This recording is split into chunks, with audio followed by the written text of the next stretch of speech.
Well, hey there guys, welcome back to the channel. I'm Adam. Thanks for stopping by and hanging out for a little bit. So I've already recorded one video today. You'll see that ahead of this one, and I'm still blown away. But anyway, this is the video that I actually intended to come out and make. So I've been following a bunch of you guys out there. I'm sure there's more that I could be following.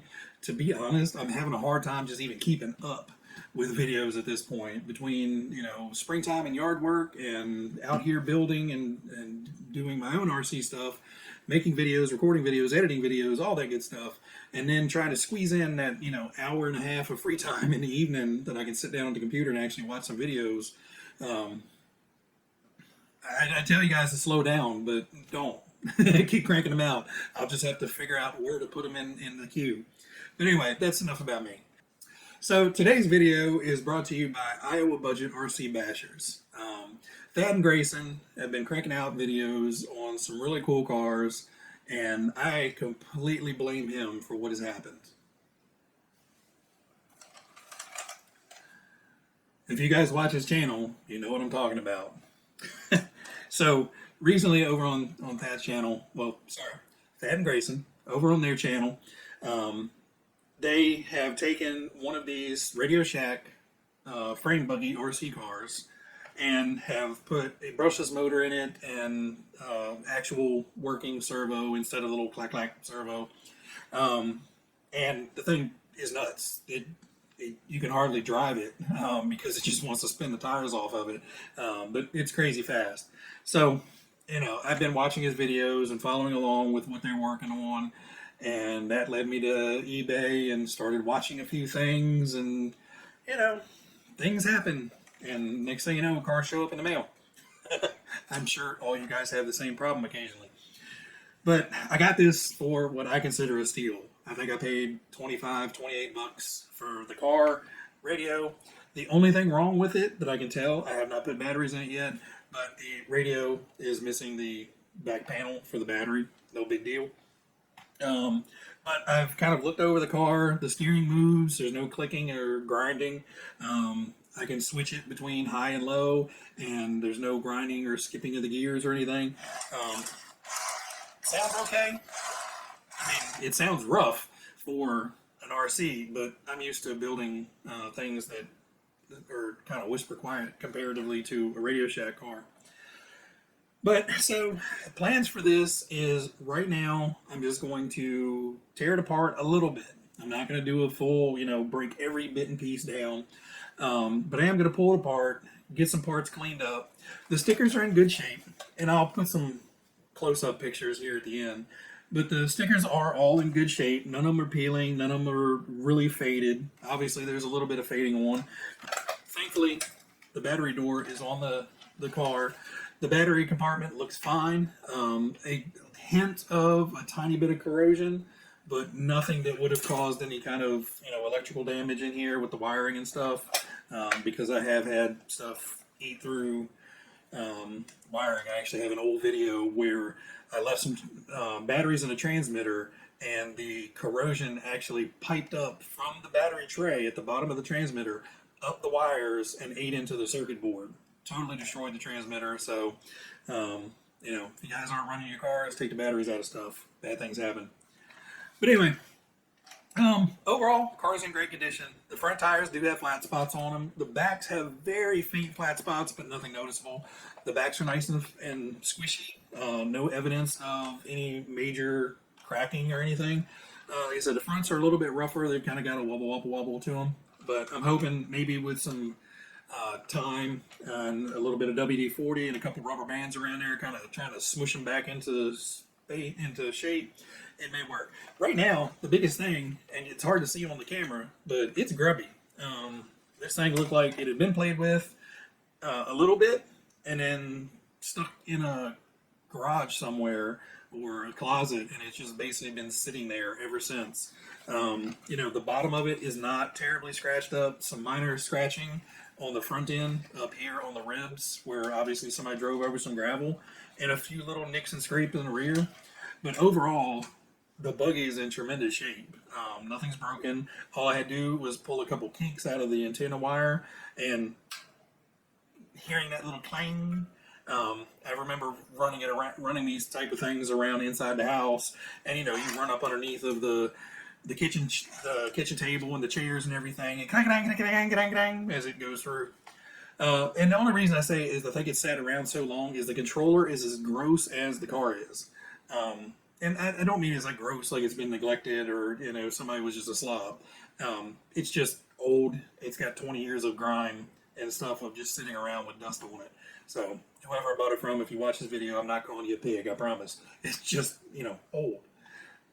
Old things get gross. But anyway, guys, I'm just going to wrap this one up. This is going to be a super quick video. I just wanted to kind of show you what I've got, let you know about Iowa Budget RC Masters. Thad and Grayson are really great. You know, he loves pulling these things apart, tinkering with them, getting them put back together, hodgepodging them, and making them true, you know, more of a hobby grade RC, taking out the simple electronics and putting in something a little bit nicer. Some he leaves factory. But, you know, this one right now is going to stay factory. I don't know what I'm doing as far as, you know, modifying them. I have to go back and watch more of Thad's videos, the older ones. But for right now, I'm just going to get you guys some pictures of it. And I'll do some before and after. So everything up front will be all the kind of pre-cleanup. And then I'll get a bunch of pictures in there at the end of after cleanup. And then we'll figure out what we're going to do with it later on.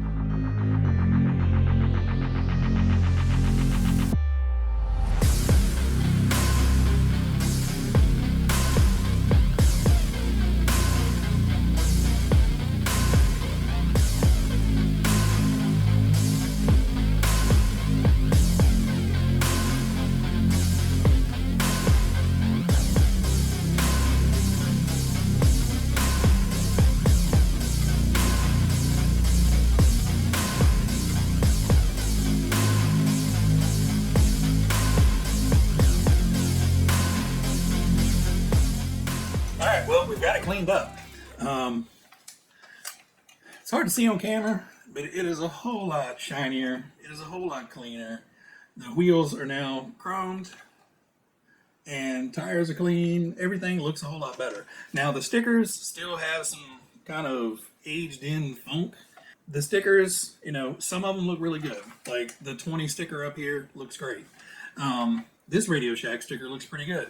This RadioShack sticker looks kind of... But basically, I think what happened is at some point in his life, probably a kid running it through a mud puddle, running it through wet grass, whatever. You know, these are those very old paper stickers with the glossy cover on them. So basically what happens is all the water just started wicking in from the side, and it just has a little bit of water damage. Nothing I can really do about it unless I want to try to make new stickers for it, and I don't want to make new stickers for it. It'd be horrible. But the only thing left to do is to actually go run it. I'll get some pictures. Excuse me. So I'll get some pictures up close of it. But all in all, you can see much shinier. And the chrome paint pens worked really, really well on bringing those wheels back. The chrome wasn't really flaking off in anywhere, so I don't know what it got on them to cause them to flake up. And they're really not chewed up at all. I thought the edges were all beat up and gnarly, but really once I painted them with the paint pen, you know, they're decent looking chrome wheels now. Obviously you can tell they've kind of been painted with a paint pen, but it's a whole lot better than missing half the chrome. So I'll take it out, make a quick run with it.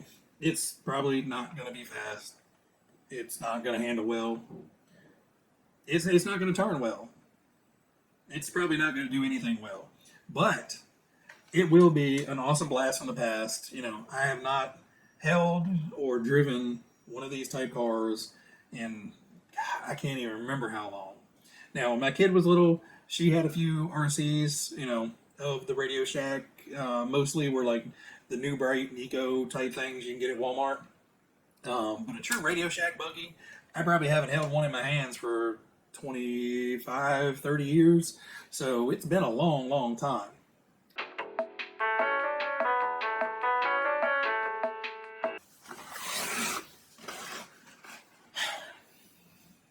I have problems.